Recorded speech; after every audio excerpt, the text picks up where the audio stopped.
Apa ya? Aku mau tanya apa ya? Aduh. Aku sebenarnya kadang bingung kalau sama teman-teman Kristen itu karena Tuhan dengan utusan saja nggak bisa dibedakan. Gimana ceritanya mau kita diskusi? Manusia Bisa, dengan Tuhan saja susah dibedakan.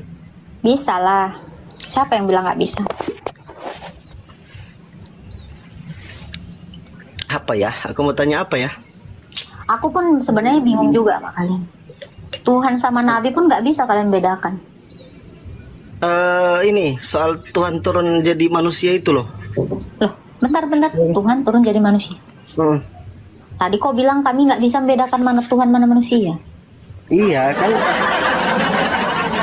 Udah kau jawab sendiri, Tuhan jadi manusia. Oke, menurut keimanan teman-teman Kristen kan Tuhan itu firman, yang firmannya Tuhan itu yang adalah Tuhan turun ke bumi jadi manusia. Kan gitu. Padahal kalau di dalam Bible itu yang saya baca-baca, Dia bumi utusan. ini enggak, bumi ini nggak mampu tampung Tuhan itu. Gitu loh. Saya kadang bingung di situ. Nah, ketika kita baca di bilangan 23:19, sebab aku ini Allah dan bukan manusia, bukan pula anak manusia. Masakan ia berfirman dan tidak menepatinya? Cak, kan begitu. Keren kali itu Ya. firman Tuhan itu. Ya, Nah, Allah bukanlah manusia sehingga dia berdusta. Karena manusia kan pendusta. Itu konteksnya. betul betul. Itu maksudnya. Tuhan- Jadi memang Allah itu bukan manusia. Ya, Tuhan kan sudah bilang, "Oi, saya ini bukan manusia." Tiba-tiba ada yang Tuhan kan manusia. Kamu kan nggak bisa membedakan mana Tuhan mana Allah. Coba. Di situ gitu. padahal dibilangkan kan Allah bukanlah manusia, bukan dikatakan Tuhan bukanlah manusia. Nah, kalian membedakan Tuhan dengan Allah aja bingung. Aku juga bingung lah nengok kalian. Gimana ya, bisa Padahal nggak? Tuhan itu kan gelar, Allah itu hakikat. Nah ini, ya wajar kalian itu salah paham. Karena kau nggak bisa membedakan mana Tuhan mana Allah. Coba aku baca dulu surah Yunus 4:2. Nah ini kan, ini. Nah, sehingga dia Allah bukanlah manusia berdusta. sehingga dia berdusta, bukan anak manusia Sehingga dia menyesal. Makanya Nah, Allah kan itu nggak pernah nyesal, karena Oke, dia bukan masa- manusia. Allah Oke. kami nggak pernah dusta karena dia bukan manusia. Itu maksudnya. Nah, setelah itu dia bilang, masa Tuhan berfirman, iya kan Tuhan kan maksudnya. Masa kan ia berfirman dan tidak melakukannya. Itu maksudnya kan karena apa? Nggak berdusta dan dia juga nggak menyesal. atau Itu. berbicara tidak menepatinya. Ya kan dia tidak berdusta makanya itu. Masa kok Ya nggak kalau, ngerti yang kalau kayak- misalkan dia jadi manusia berarti dia berdusta dong. Ini kan firman dia, firman Tuhan. Coba Tuhan kamu kan baca bilang, sekali. Tuhan bukan manusia, bukan Tuhan jadi manusia. Tapi bukan beda itu coba. Loh, sekarang saya tanya, Tuhan jadi manusia dengan Tuhan bukan manusia itu sama nggak? Ah, sebenarnya gini ya bro. Kalau kamu bilang kan, aku tadi mau nanggepin kamu, tapi kelewatan. Waktu kau bilang kan, apa tadi ya jadi lupa. Aku bentar aku cas dulu. Waktu kau bilang kan, masa Tuhan bisa jadi manusia sementara dunia ini aja nggak bisa menampung dia. Coba aku tanya sama kau, kalau ku analogikan gini, wajar nggak seorang raja turun ke comberan? Kan kayaknya nggak pantas kan, nggak cocok Betul. seorang raja turun ke comberan. Tapi dia bisa nggak? bisa. Ya itu, dunia ini nggak bisa nampung dia, tetapi dia bisa Kan tidak pantas. membuat dirinya loh, bukan nggak pantas, Ya. kan dia merendahkan diri, paham nggak? Itu bilang Merendahkan tadi. diri. Loh ini analogi saya aja kamu nggak nyampe. Coba raja itu bisa nggak kecomberan?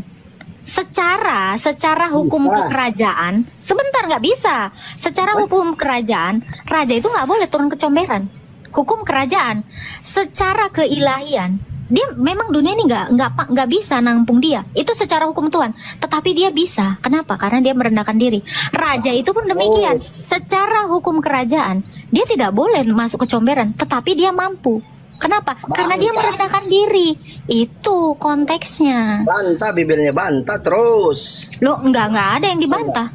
Lo emang yang tertulis gitu kan? Kan kamu gini bro, nih ya, Allah bukanlah manusia sehingga dia berdusta. Karena dia nggak seperti manusia lah makanya dia nggak berdusta. Saya harap sih bahasa Indonesia kamu tinggi ya. Allah bukanlah anak manusia sehingga menyesal, karena anak-anak itu cenderung menyesal melakukan sesuatu tanpa pikir panjang. Itu maksudnya. Jadi kalau kamu bilang saya bantah, kamu nggak ngerti bahasanya. Itu. Makasih bantahannya ya. Kan bukan saya lawannya tapi Bibalnya sendiri. Oh, saya Di nggak dalam pernah melawan Yesaya- itu. Saya nggak pernah melawan itu. Saya menjelaskan.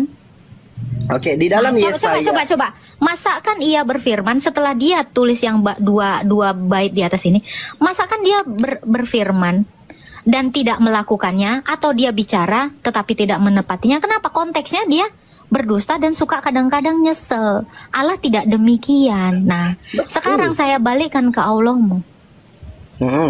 Kira-kira Allahmu pernah nggak berdusta? Allah berdusta? Ya nggak pernah lah. Jadi saya mau lanjut sedikit ya, tadi merendahkan diri ya. Di dalam Yesaya 57:15 itu kan Tuhan itu maha tinggi, maha suci, maha kudus, maha mulia, tiba-tiba maha comberan. Kan nggak mungkin Tuhan seperti itu. Itu yang pertama. Ini mendukung juga dalil yang ini ya. Nggak mungkin dia berdusta, nggak mungkin Tuhan itu berdusta. Yang pertama, dari maha suci, maha tinggi, kok bisa dia maha comberan? Nggak mungkin Tuhan seperti itu. Merendahkan diri itu kan sama dengan comberan kan? Oh, masa segitu panjang bisa-bisanya kau bilang aku nggak Pak, menjelaskan? merendahkan diri Yesaya, Tuhan itu Yesaya 57:15 maha suci, maha tinggi. Kenapa dia jadi maha comberan? Oke, di mana Gimana dia maha ceritanya? comberan? Enggak, saya tanya di mana dia maha comberan? Itu diludahi, tombak, ditampar, bukan main. Maha comberannya Tuhan Anda itu coba. Sekarang Coba. saya tanya gini, saya tanya gini, kudus itu artinya kan tidak berdosa. Saya tanya, yang melempari dia yang berdosa itu Yesusnya atau yang melemparinya? Yang melempari dia apa hubungannya? Loh, ya itu tadi. Ketika orang-orang berbuat zolim sama dia, apa dia yang zolim? Dia yang tidak Agatha menjadi kan tidak bilang kudus? Tuhan merendahkan diri, Sabar betul? dong. Nah ini makanya kamu dari tadi bilang aku nggak jelasin, karena kamu potong. Coba silakan. Oke. Kan dia maha kudus. Yang namanya maha kudus, dia itu tidak berdosa, tidak bercacat celah. Oke. Kudus itu artinya gitu. Kudus itu bukan artinya kotoran, bukan itu. Nggak nyambung kamu.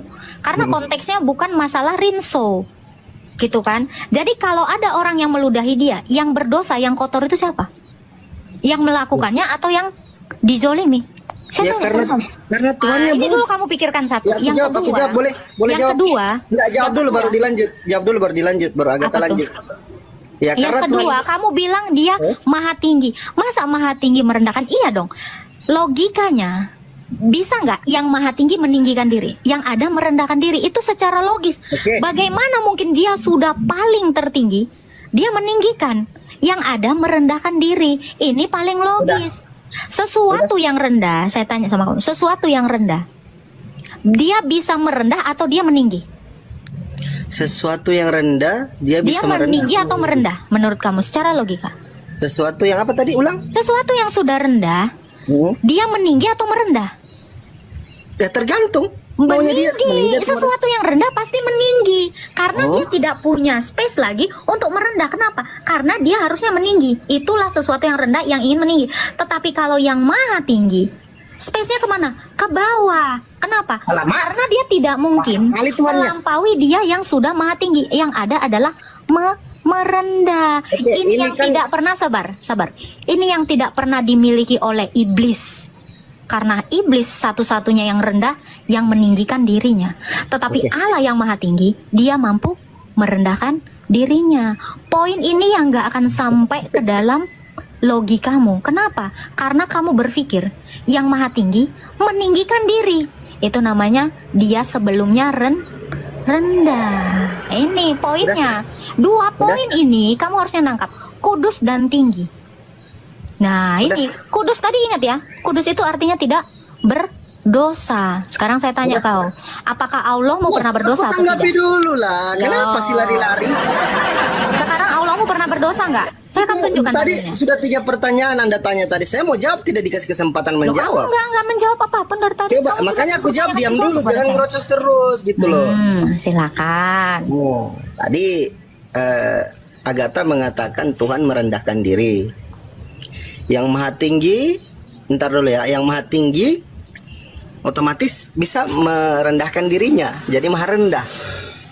Nah, kita kan tahu di dalam Tuhan itu, Nggak ada Tuhan dibilang itu- maha rendah, merendahkan diri kok tambah-tambahkan. oke, Tuhan merendahkan diri, oke. Yang saya pernah baca di dalam Yesaya 57:15 itu, yang paten terhadap Tuhan itu kan maha tinggi, maha suci, maha mulia, dan maha kudus. Itu yang paten yang ada di dalam Tuhan. Nah, ketika Tuhan merendahkan diri, ya taruhlah comberan ya, diludahi, dikencingi, ditombak, ditampar segala macam. Kalau menurut saya hal yang sehina itu tidak pantas untuk Tuhan melakukannya. Dia bisa, tapi tidak pantas. Sama seperti raja tadi, bisa tidak bisa, tapi pantas tidak pantas. Dia tidak pantas raja itu turun di comberan seperti Oke. halnya Tuhan. Coba Gitu loh. kamu buang emas ke comberan. Coba kamu buang emas ke comberan. Coba kamu buang. Emasnya jadi kotor atau emas tetaplah emas? Ya emas tetap emas. Itu pasti akan. Ya. Itu yang tidak pernah sampai Boleh. ke kepalamu. Boleh. Kamu menganggap emas itu menjadi comberan. Kenapa? Padahal emas tetaplah emas. Demikian Allah ketika dia merendahkan diri. Dia tetaplah Allah. Dia tidak pernah kehilangan keilahiannya. Namun dia menambahkan kodrat yang lebih rendah. Apa itu? Manusia. Jadi yang kamu pikirkan adalah seperti kerupuk kamu bawa ke comberan. Kalau kerupuk itu memang rendah, tapi coba kau bawa berlian ke comberan, kau bawa emas ke comberan, dia tetaplah emas, dia tetaplah berlian. Ini yang tidak mampu kamu bayangkan. Udah boleh dijawab, ditanggapi? Silakan. Thank you. Ini diskusi yang enak ternyata sama Agatha ini. Oke, saya lanjut ya. Merendahkan diri ini ya. Ini yang sebenarnya menurut saya ini fatal ya. Keimanan yang fatal. Kenapa? Karena ketika Tuhan itu sudah tidak maha kuasa, tidak maha kekal, tidak maha tinggi, tidak maha suci, itu bukan lagi Tuhan namanya. Itu poin pertama. Poin Dia ini pertama sudah- apa? Ulang-ulang. Kalau Oke, dia saya sudah ulang tidak ya. tidak Tuhan itu kan, ya Tuhan itu kan maha tinggi, maha suci, maha mulia, maha kudus. Ah. Ketika dia merendahkan dirinya, mahanya hilang. Betul tidak? Loh, enggak dong. Coba, ketika raja turun ke comberan, rajanya berubah jadi pelayan atau tetap raja? Loh, tadi saya sudah kasih analogi, emas dilempar ke lumpur, apa emas jadi lumpur atau tetap emas? Loh, Kenapa di gimana sih kau?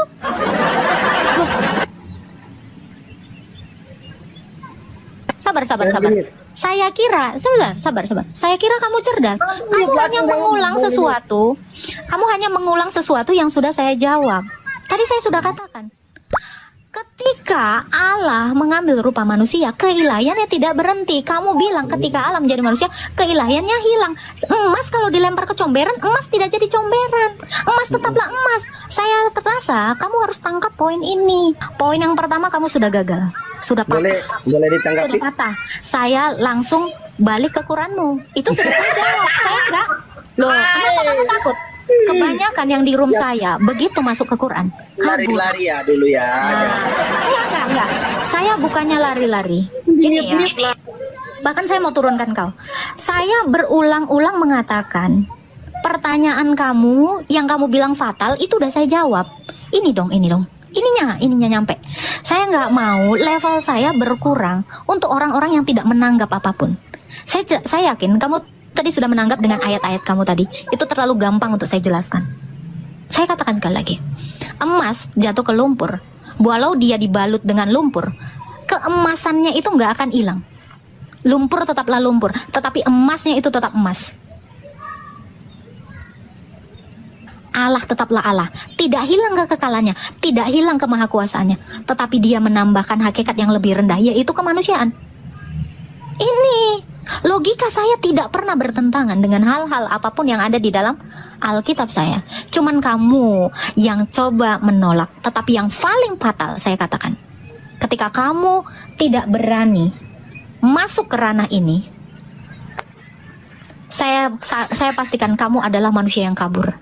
Karena kabur bukan artinya turun dari sini, tetapi menolak membahas ini. Saya tidak pernah menolak membahas Alkitab saya. Saya tidak pernah kabur dari hal apapun. Nah itu, saya kejar kamu mau ke sini, tetapi kamu mau lari kan? Ini, kamu tidak akan bisa menandingi ya apa yang saya sudah pahami. karena level kamu sangat rendah. Tapi itu yang saya mau ingatkan. Kalau ada Allah yang mengaku-ngaku dan minta-minta ditinggikan, pasti ada ruang kosong yang tinggi yang belum dia tempati, sehingga dia minta dinaikkan terus. Itu adalah kefatalan Allah yang ngaku-ngaku maha tinggi, tetapi minta ditinggikan terus.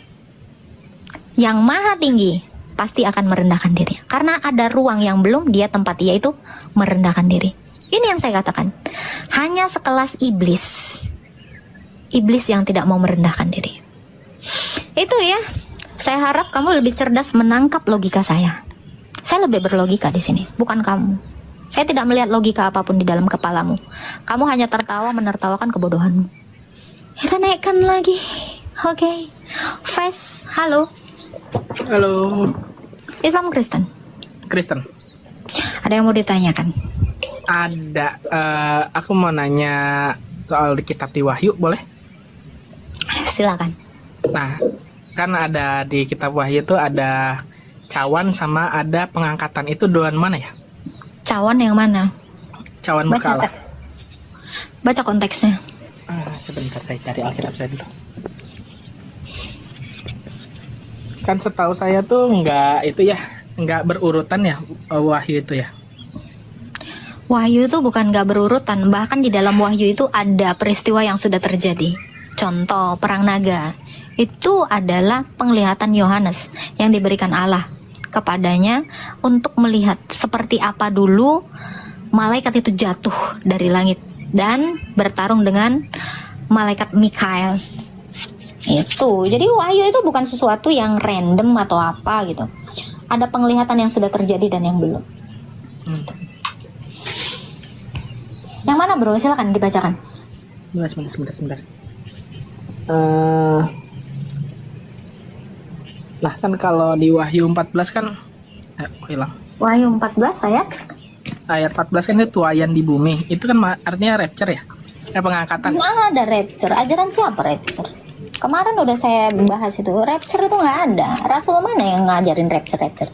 Sebab manusia ditetapkan mati satu kali lalu dihakimi. Jadi pada saat Mana? Wahyu 14 ayat? 14. Ayat? 14. Pemberitahuan tentang penghakiman. Terus yang kamu tanya? Jadi berarti konteksnya berarti nggak ada pada saat nanti kiamat, berarti nggak ada pengangkatan gitu. Jadi tetap gimana ya? Semua orang ditetapkan mati satu kali lalu dihakimi. Yang dimaksud dengan diangkat itu menyongsong. Setelah dibangkitkan kan kita diangkat semua ke Firdaus, lalu diubahkan menjadi tubuh yang sama dengan tubuh Kristus. Lalu orang-orang kudus itu akan diturunkan lagi ke langit yang baru dan bumi yang baru. Makanya kita ini menyatu dengan Allah, itulah makna sorga. Tetapi tempat kita itu adalah di bumi dan langit yang baru, yang sudah diperbaharui, yang Tuhan sudah mengalahkan iblis, dosa, dan kematian. Itu. Jadi jangan kamu berharap kamu di awan sana seperti malaikat terbang itu, nggak ada ininya kayak Casper. Tidak demikian. Jadi seperti itu, nanti setelah kita mati sendiri-sendiri, kita itu masing-masing dibawa atau dituntun oleh malaikat menuju pangkuan Abraham atau Firdaus. Dan semuanya itu nanti ketika dia datang kedua kali, ya, hari dia datang, di mana dua orang saksi yaitu Elia dan Henok itu juga akan mati nanti, dan mayatnya itu digantung di tengah jalan. Nah, itu adalah tanda-tanda kedatangan Tuhan Yesus datang kedua kali. Disitulah dia menghabiskan atau memusnahkan seluruh kuasa maut. Dengan jalan demikian, dia bangkitkan lagi orang yang percaya dan yang tidak. Yang percaya ini dibangkitkan terlebih dahulu, diubahkan menjadi tubuh yang sama dengan tubuh kemuliaannya, dan yang tidak percaya juga dibangkitkan, tetapi untuk dibinasakan selama-lamanya dalam kekekalan di neraka. Tempat di mana atau keadaan di mana ketiadaan hidup, ketiadaan Allah, gitu. Jadi kita ini tetap di bumi yang baru dan langit yang baru. Pernah dengar kan Yerusalem baru turun dari sorga? Pernah. Nah itu maksudnya. Yerusalem baru itu adalah kita semua, gereja itu. Nanti konsep. Tapi kita terhubung dengan Allah.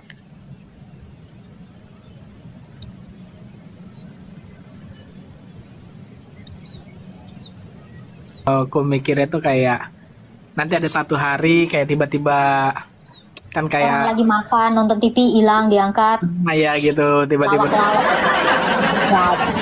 Nggak ada itu. Coba kamu baca ayatnya ya. Sebab setiap orang ditetapkan mati satu kali lalu dihakimi.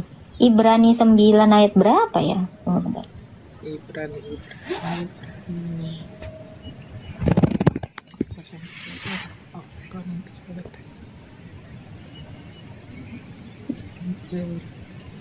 Nggak ada itu pengangkatan tuh. Nah, coba kamu baca. Ibrani 9 ayat 27. 9 ayat 27. Coba baca. Dan sama seperti manusia ditetapkan untuk mati hanya satu kali, dan sesudah itu dihakimi. Itu. Masa iya kamu mau terangkat Yesus aja dalam kemanusiaannya dia mati? Itu enak banget. Oke deh Kak, itu aja sih aku nanyanya. Thank you. Siap. Gitu bang. Urutnya bagaimana? Ada lagi yang mau ditanyakan? Nggak, udah itu aja. Yang Wahyu tadi mau dilanjutkan? Di Ya, mana? nggak apa-apa udah. Aman, udah paham lah ya. Udah, lumayan. Baju, aduh. Halo, Suho. Iya kak, selamat malam, lucu banget tadi ya. Enggak terima curhatan, enggak terima tambah-tambah Enggak bikin curhat panas. kak, mau bertanya ya aku. Fokus saya ke pertanyaanmu, enggak usah kau timpalin yang udah lalu. Biarlah masa lalu. Diam kau, Bless Migat, ketawa aja kau. Oke kak, kak ini aku udah Berjisa terus kau, mengikuti berjisa. kakak sampai 6. Kenapa? Udah saya ikuti akun kakak, kenapa jadi sampai 6 ini? Ih, belum Demet ya? belum sampai yang ke-20. Gimana Oh sih? iya, oke kak. Kak, tolong dong. Kopolo. Udah dari kemarin pun. Udah dari kemarin. Bagus. Udah bayar jisa belum kau? Apa? Udah bayar jisa belum kau? Udah ini udah baru bakal Apa yang mau kau tanya? Silakan. ini sebenarnya sih aku nggak yakin untuk bertanya, tapi setelah buka room kakak ada kesempat tadi setelah orang meninggal kan ke Firdaus, ada itu Yerusalem yang kayak mana sih kak? Sorga itu keadaan kita menyatu dengan Allah. Sorga itu adalah Bapa. Jadi kita nanti semua ini akan berada di bumi yang baru dan langit yang baru. Bumi sama seperti yang ini, tetapi tanpa adanya keberdosaan, tanpa ada iblis, tanpa ada kematian. Itu. Makanya dikatakan bumi yang baru, langit yang baru, bukan bumi ini dihancurin terus dibikin lagi. Kayak kurang kerjaan Tuhan. Tapi bumi yang baru dan langit yang baru itu sama seperti di zaman Nuh. Itu adalah kiamat pertama. Jadi dosa itu memang dihancurkan dengan cara apa? Menurunkan air bah. Jadi dosanya yang dihancurkan, bukan buminya yang dihancurkan. Itu maksud bumi yang baru dan langit yang baru. Kalau saya analogikan, ada orang badannya kena tumor. Itu kan dosa, itu kan penyakit. Nah, caranya apa? Masa orang yang dibunuh, tumornya lah yang diangkat, dibuang, maka kita menjadi ciptaan yang baru, manusia yang baru. Seperti itulah kira-kira bumi yang baru dan langit yang baru. Jangan kau harap nanti dilululantakkan ini semuanya ini hancur. Udah diciptakan kayak bukan kurang kerjaan Tuhan itu. Bukan itu kayak maksudku, aku pikir setelah dari Firdaus ada lagi tempat surga yang lebih Kan itu Firdaus ada tadi tempat Bang. khusus. Tadi kan kita semuanya dituntun oleh malaikat menuju Firdaus atau pangkuan Abraham. Nah, Ya. dari sana Yesus datang kedua kali ya, mengubahkan tubuh kita. Kan tadinya itu baru nyawa kita aja, baru roh kita yang ada di Firdaus. roh, ya. Tubuh kita kan di tanah, sudah Di jadi bumi, tanah. Nah, dia datang kedua kali, dibangkitkanlah badan kamu yang udah jadi tanah itu disatukan lagi dengan rohmu itu, dijadikan tubuh yang sama seperti tubuh kemuliaannya, tubuh kebangkitannya. Setelah itu kamu itu semua diturunkan ke bumi yang baru dan langit yang baru dengan energi Allah yang melingkupi bumi ini dengan kemuliaannya. Jadi surga itu adalah keadaan di mana kemuliaan Allah menyatu dengan manusia dan ciptaannya. Oh gitu. Berarti kita masih tetap di bumi yang baru. Oh iya. Yerusalem turun dari sorga, bukan sorganya turun, tapi orang-orangnya itu, kita lah itu Yerusalem baru itu. Berarti tidak lagi, berarti surga itu hanya hak Allah lah ya kak ya, bukan. Surga itu adalah Allah. Surga itu Gitu. adalah keadaan di mana kemuliaan Allah itu bersemayam. Gitu. Aku pikir Kak surga itu ada sungai yang indah, pohon-pohon yang indah. Lah ini bumi ini masih ada sungai yang Itu indah juga kok. ya. Ya sama Oke, seperti Kak. keadaan Taman Eden sebelum adanya kejatuhan dalam dosa. Seperti itu nanti Baik, dipulihkan baik. kembali. Gitu. Gitu. Jangan kau harap di situ ada bidadari. Oh bidadari, nggak ada bidadari Kak. Bidadari mah ada di. Karena di dalam Alkitab dikatakan kan perintah untuk memenuhi bumi, beranak cucu dan bertambah banyaklah dan penuhilah bumi itu kan ketika Adam itu hanya cuman berdua aja sama bininya nih, ya kan? Nah itu. Jadi setelah di bumi yang baru, langit yang baru, kata Yesus apa? Tidak ada lagi kawin mengawin. Kita akan hidup seperti malaikat bercahaya. Coba kamu cek kodam. Malaikat punya kelamin gak? Gak ada. Jadi kita tidak berkelamin nanti. Karena kita ini semuanya saling mengenal dan kita tidak ada lagi ada keinginan hawa-hawa nafsu untuk melakukan hal-hal dosa. Kenapa? Karena dosa sudah dikalahkan, dimusnahkan. Iblis sudah dihancurkan. Kematian sudah diinjak-injak oleh Yesus. Iya. Oh, jadi kita dipulihkan lagi. Nah, kodrat manusia ini kembali ke yang semula sebelum jatuh ke dalam dosa. Hidup indah, damai, tidak ada kertak gigi, tidak ada ratap tangis, hanya ada sukacita. Hari-hari kita menyembah dan memuliakan Allah. Gitu. Oke Kak, satu lagi ini yang sebenarnya pertanyaan intiku. Silakan. Kak gini nih. Ini tentang hantu nih Kak. Kan gitu. Nggak mau aku bicara hantu ah. Kenapa Kak? Aku penakut dan Bukan nggak ada jadi- hantu itu. Hantu itu adalah iblis yang menyerupai orang-orang yang sekiranya kamu kenal, kamu takuti. Itu. Mana ada hantu itu? Ada. Maksudku Kak yang sering datang ke mimpi nih. Kan ada nih suku-suku tertentu datanglah ke mimpi roh-rohnya entah keluarga yang terdahulu kasih perintah. Nah, jadi orang ini dilaksanakannya itu. Orang bodoh itu disuruh ngikutin Tuhan Yesus, ngikutin hantu, ngikutin mimpi. Aku mau sekarang mereka jadi sakit mereka kalau nggak dipenuhi. Iya, makanya kamu jangan taat dan turut kepada hantu. Mintalah bantuan Tuhan. Gitu ya kan, karena terkhusus suku kami nih orang Batak masih sering kali gitu ya kan Kak. Kok iya kan Kak, seolah-olah aku sama kayak kau. Maaf ya, kita nggak percaya yang gituan lagi. Tengok Kak, tapi udah turunkan katanya. Ya, memang itu ya. Roh-roh jahat itu memang memanipulasi karena memang kerjaan iblis itu meniru. Selalu meniru. Gitu. Jadi hati-hati, yang kayak gitu itu adalah iblis, adalah setan-setan yang meniru-niru seperti orang-orang, mungkin seperti leluhur kita gitu. Seolah-olah itu leluhur kita yang bicara padahal bukan gitu. Diserupakan. Gitu. Ada lagi yang mau ditanya, Soho? Oke, itu aja Kak ya. Terima kasih. Tuhan berkati. Yo, Kak, yo.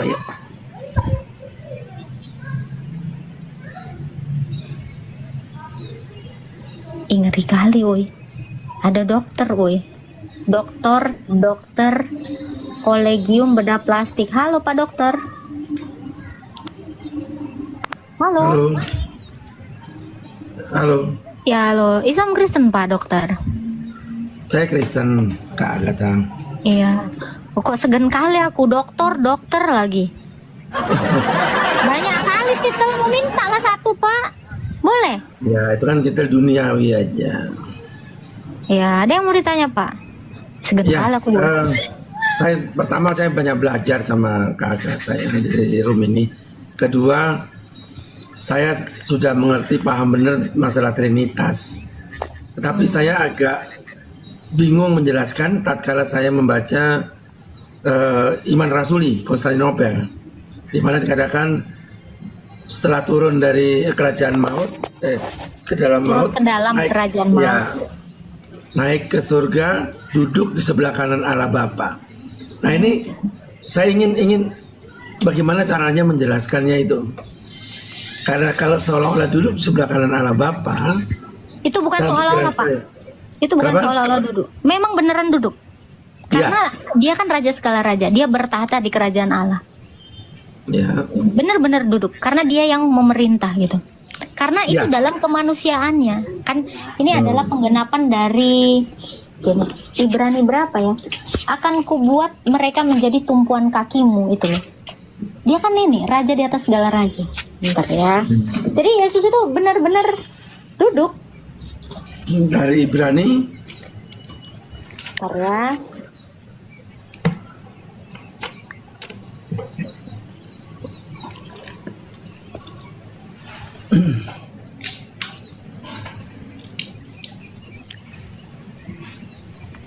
Bentar, Pak.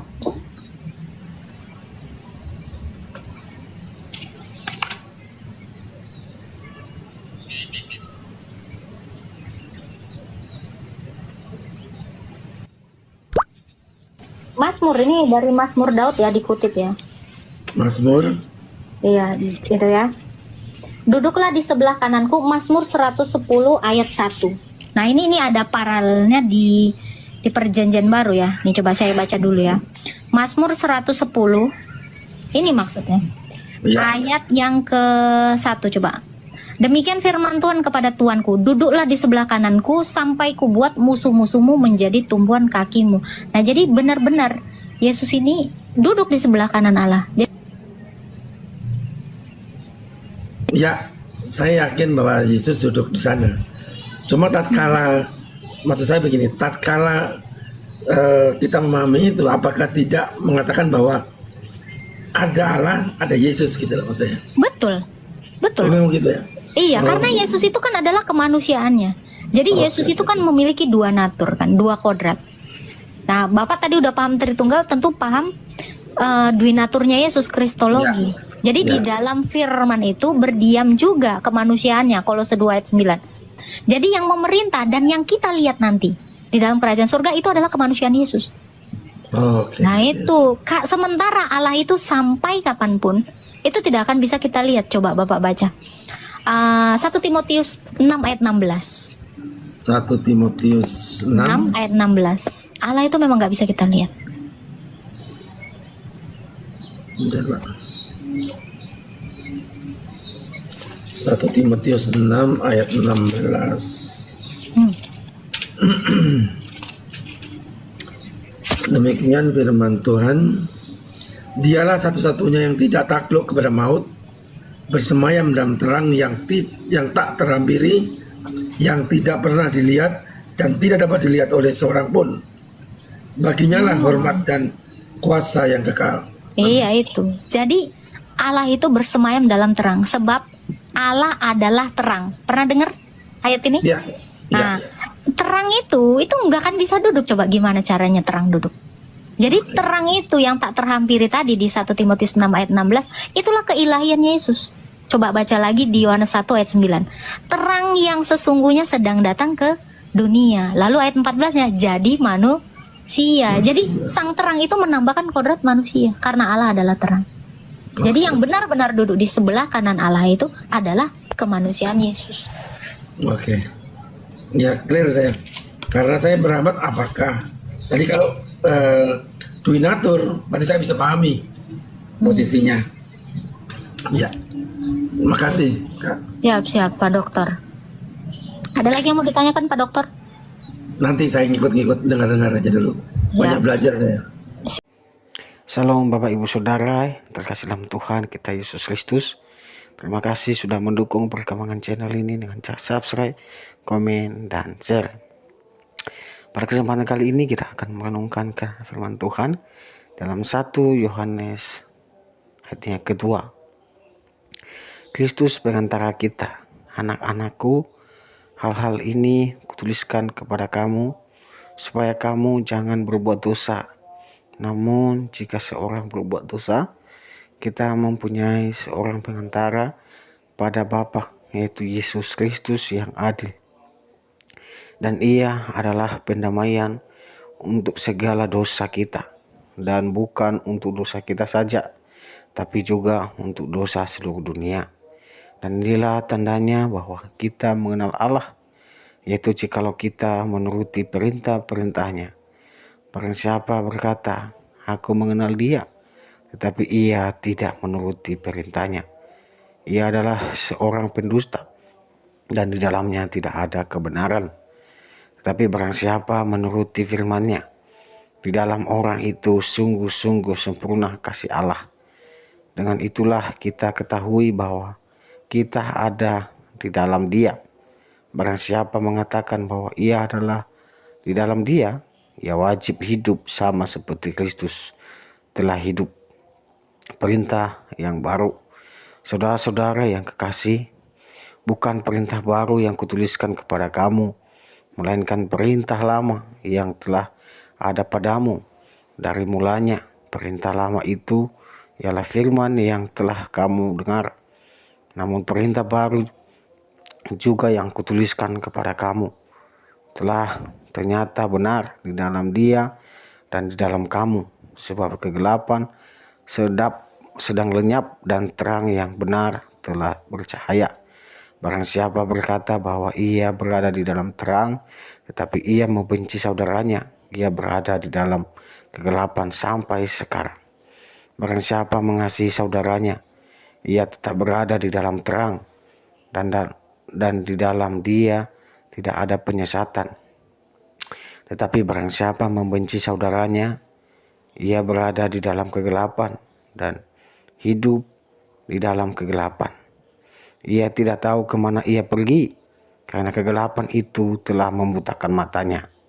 Aku menulis kepada kamu, hai anak-anak, sebab dosamu telah diampuni oleh karena namanya. Aku menulis kepada kamu, hai hamba-hamba, hai bapak-bapak, karena kamu telah mengenal Dia yang ada dari mulanya.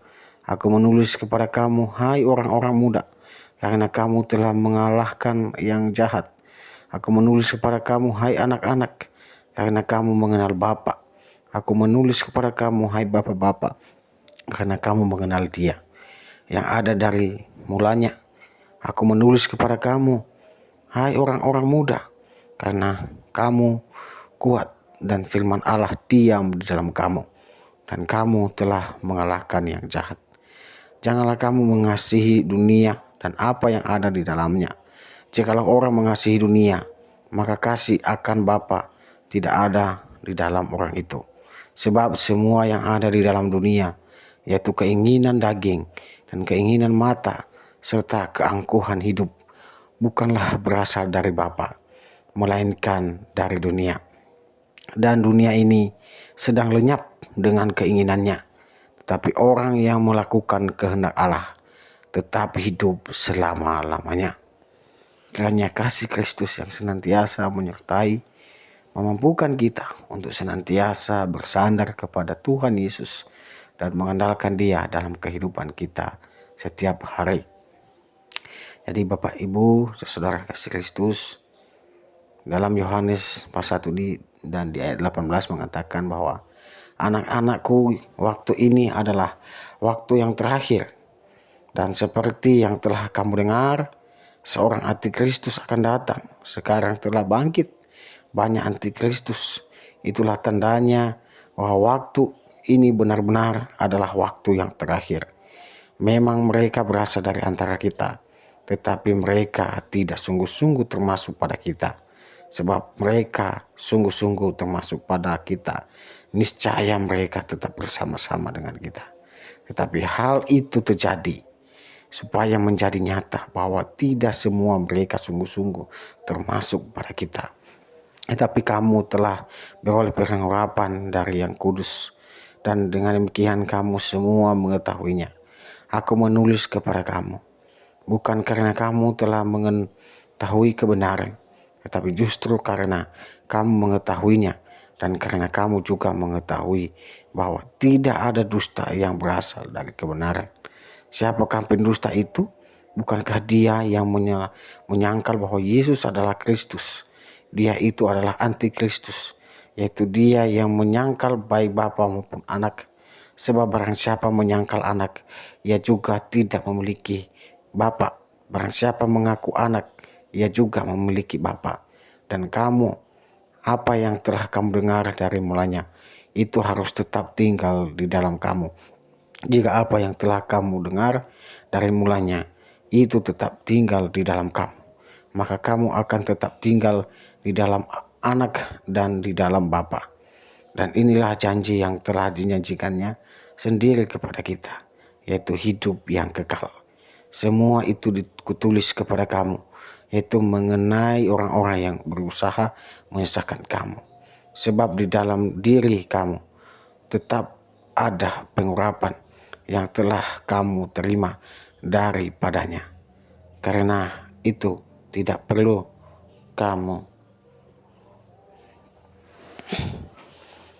diajar oleh orang lain, tetapi sebagaimana pengurapannya mengajarkan kamu tentang segala sesuatu, dan pengajarannya itu benar, tidak dusta, dan sebagaimana ia dahulu telah mengajar kamu, demikianlah hendaknya kamu tetap tinggal di dalam Dia.